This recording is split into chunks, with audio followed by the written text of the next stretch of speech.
Greetings, everybody. Video number 2 for our Italian, 2 or 3? 3, Duncan? Okay. For our Italian themed month, but I always have to, we're having dueling sports, Leah and LeBron James, and hopefully the 3-peat in basketball, and my poor chalk drawing of the Stanley Cup. Montreal just beat Tampa for the sweep. I should have brought a broom out, but they almost lost it. They tied it up, and Tampa tied it up, and Montreal scored with 42 seconds to go on the power play. It was awesome. But anyway, on to Vino, and let's see who wins the cup this year. So Leah, what are we tasting here today? Well, we're still celebrating our Viva Italia program, which is running until May 2nd. So if you come down to the store and purchase any Italian wines, you can be entered to win 2 tickets to Piemonte's dinner at Cibo Trattoria. Which is May 4th. Sunday, May 4th. It's coming up. So today is Wednesday. There's just under 2 weeks left to come down and taste some wines. We've got 10 featured wines in this beautiful machine behind us, the Enomatic. And so today we're featuring 2 of those 10 wines. The first is a Chianti, and this is a Riserva, and it comes from the commune of Radda. Pretty famous. Yeah, and the producer name is Caparsa. We visited Caparsa. I visited this estate a couple times, for the first time in 2012, and instantly fell in love with Paolo, the winemaker, who is a self-proclaimed peasant. What's so interesting about Radda in Chianti as a commune? And the answer is the elevation. And I can tell you I learned that by trying to hike his vineyards in flip-flops. Not my best decision.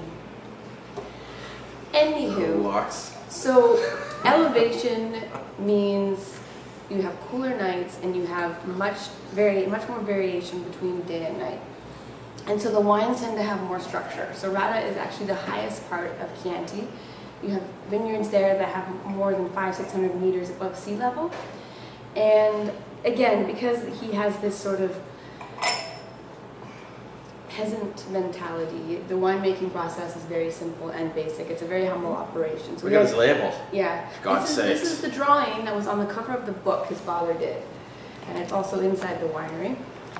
Crazy. So 2008, cooler year, a tough year in Chianti. This wine actually shows that. It's a little hard edged. It needs a decant when you open it, but it's got great. You know what I think this? I would taste it blind. I think this was Nebbiolo. It's really, really good. It's savory. It's thirst quenching. It's refreshing. Everything that I'm looking for in a wine. What's the buck on this? So it's $49.90. $49.90, and it's got 100% Sangiovese. No, this is actually a classic blend. So there's Cannaiolo and Colorino. So you'll see that by the color. A lot of Chiantis are super dark, and that's because they have Merlot and Cabernet in them, and they make them more international style. But also what you said about the Swiss coming down, really up in Tuscany, up until the 60s, was kind of following a medieval kind of landowner, farm worker type of economy. It was. And yeah, it was, and it's kind of interesting how it's just sort of come out of it in Tuscany and Chianti Classico over really the last 30 years. It's pretty impressive. This is an impressive bottle of wine. Next, what are we tasting? The next one we are going to taste is a 2008 Le Castelle from Antoniolo. So this is Nebbiolo. But on the other side, right? Gattinara. Northern Piemonte, right in Gattinara. Antoniolo is actually a fairly well-known estate. The brother and sister team have taken over from the father.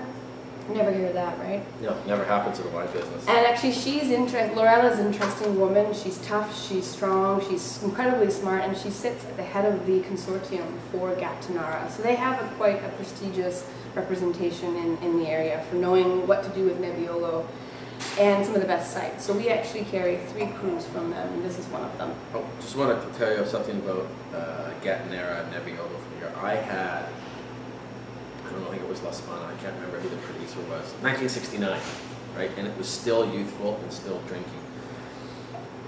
Tasting this wine, I mean, it's hard-edged. It needs food. It needs a meat dish. It needs some cheeses, hard cheeses. It's not a lush, soft wine.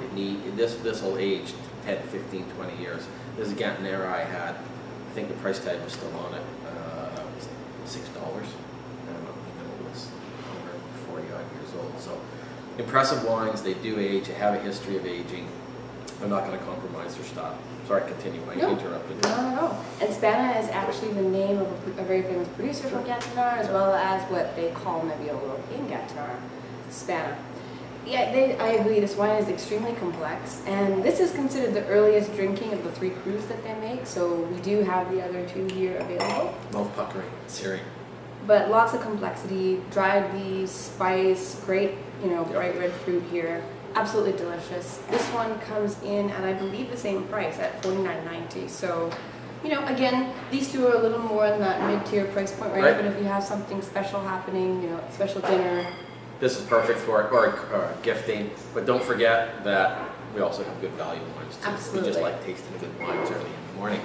Anyway, see you next week for our video. Hope you enjoy it. If you have any comments, you know how to get a hold of me. But don't tell my wife, because that means I have to fill out the 100 list. We'll see you next time. Go Heat. Bye.